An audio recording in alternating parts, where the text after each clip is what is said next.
जय माता दी दोस्तों, जय श्री हरि। स्वागत है आपका हमारे YouTube चैनल अभव्या वर्ल्ड में।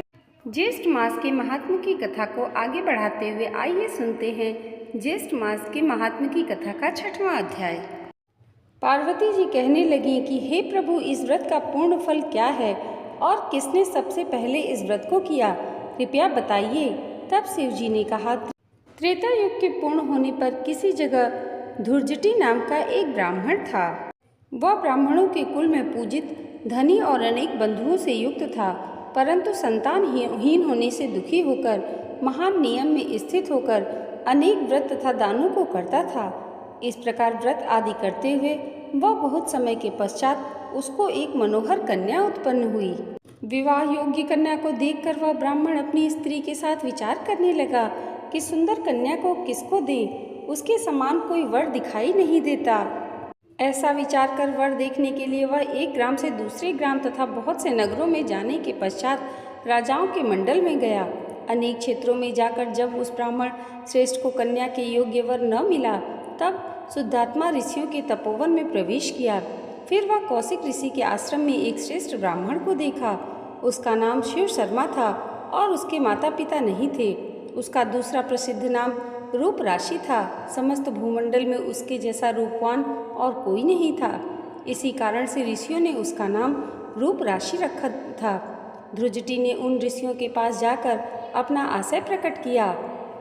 ऋषियों द्वारा विवाह प्रस्ताव का अनुमोदन करने पर शिव शर्मा को साथ लेकर हर्ष से प्रफुल्लित होकर नगर को आया और समस्त बहुजन को एकत्रित करके कन्या का विवाह शिव शर्मा के साथ कर दिया। पास ही रहने के लिए उसको घर दिया, गोधन और अनेक प्रकार की भेंट दिए तथा दूसरे ब्राह्मणों को भी बहुत सी दक्षिणा दी।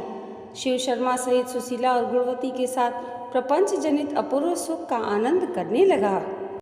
इसके बहुत समय पश्चात काल से प्रेरित वह शिव शर्मा ब्राह्मण समिधा के निमित्त वन को गया और उस वन में एक वृक्ष की छाया में जाकर बैठ गया। उसी समय शिव शर्मा को एक अजगर आकर निगल गया और किसी ने भी इस कार्य को नहीं देखा तथा सूर्यदेव भी अस्त हो गए थे। सूर्यास्त होने के पश्चात सास ससुर और स्त्री ने सेवकों को साथ लेकर मसाल जलाकर वन के समस्त स्थानों को देखा और सारी रात्रि खोज होती रही तथा सूर्योदय होने पर भी जब शिव शर्मा नहीं मिला तो वे निराश और दुखी होकर अपने घर चले गए। पतिव्रता गुणवती अपने पिता के घर में शोकाकुल होकर रहने लगी और नित्य देवता के पूजन में रत रहती थी। किसी दिन देवयोग से वहाँ पर नारद जी आ गए।